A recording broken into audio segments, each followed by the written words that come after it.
Mike Carter, Alaskan EMBERS reading. I feel good. Baby, baby, do you hear what I say? Dutch Longnecker, biography. On March 10th, 1950, Dutch Bill Rhodes and a pooch named Hector left Bedford, Pennsylvania for Alaska in a war surplus Jeep pulling a 30-foot house trailer loaded for bear. We were so overloaded, our speed rarely exceeded 35 miles per hour. We took a long route passing by Mount Rushmore, the Devil's Tower, through Deptford, South Dakota, and the Custer Battlefield Memorial at Little Bighorn, Wyoming, Sweetwater, Montana, and Lethbridge, Alberta. Many rough miles and breakdowns later, we passed through Tok Customs at 9 a.m. on the 1st of May, 1950. Then down the Tok Cutoff toward Anchorage as our first destination. We lost a water pump at Mataska Lake and spent the next 10 days parked near the lodge while waiting for a replacement. At this time, the mail was delivered weekly. The closest phone was a single-wire system from Glen Allen to Valdez, and supplies were brought in by a very laid-back freighting system. Actually, we were lucky to get the part as soon as we did. Dutch lived and worked out of Anchorage and Fairbanks on many construction jobs, visited or worked from Ketchikan to the Slope, Shemya to Eagle, coastal towns, and many villages in between, but has only one place he calls home: Mataska Lake, the lodge. The people, the hills, the ambience made an impression that never faded. Became the lodestone that caused him to spend more and more time there. And upon his marriage, to make the area his and Hazel's permanent home.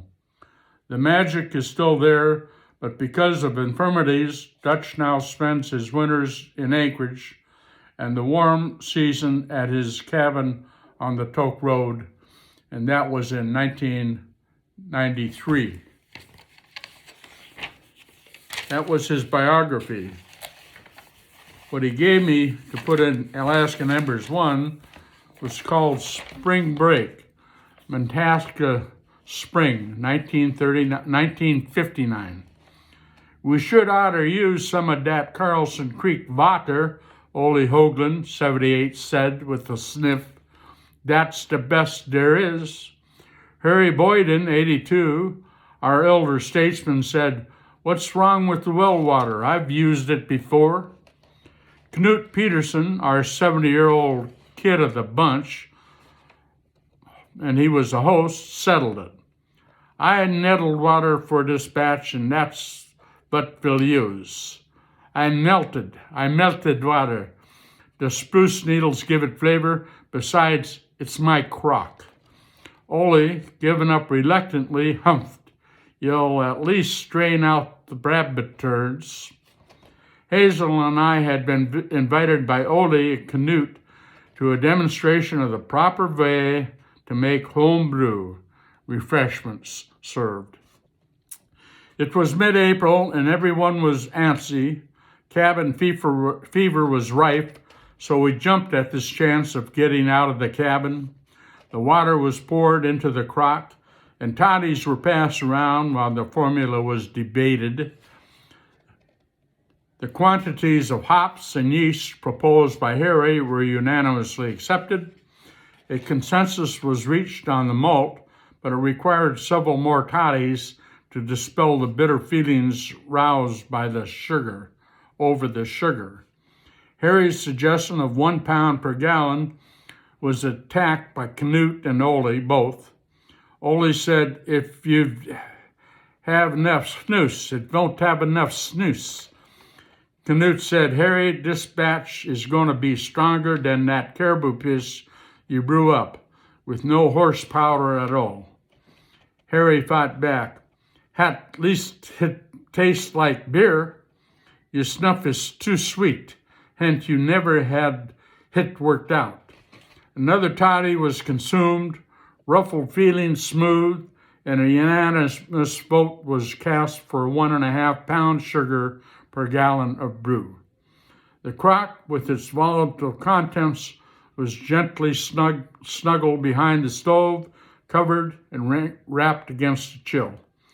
Another memorial afternoon was spent in the company of 3 wonderful men who knew we were in need of change of scenery. And the little postscript here is, at that time, 1993, Dutch is the last remaining of this fantastic group that shared a day of camaraderie in the spring of 1959. Dutch and his wife Hazel took the 3-mile drive south on the Debeza road to Knut's, the Danes' cabin. Harry Boyden, the Englishman, had come into the country in 1913 from Dawson City. Ole Hoglan, the Norwegian, had worked for years for the highway department and also prospecting. Dutch has fond memories of good times shared with good friends in his Alaskan home. From his first arrival at Mantasca in 1950 and a forced 2-week stay in Mantasca to get a transmission fixed, Dutch has been a Mantascanite ever since. He currently spends springs, summer, and falls in Mantasca and winters in Anchorage. Again, that was 1993. And a couple of pictures here. Below is Dutch's wife Hazel with a young Knut Peterson. They are sitting in front of the cabin that Dutch has basically finished. Note, however, that the front door still needs to be framed in. This was 1960. Knut was born 1893 and died 1987. Hazel died August 21st, 1980. And below to the right is Ole Hoglan in 1960, standing by Bernacci's garage in Salana. He died at the age of 86 in 1972. Mike Carter, Alaskan EMBERS readings. Bye-bye.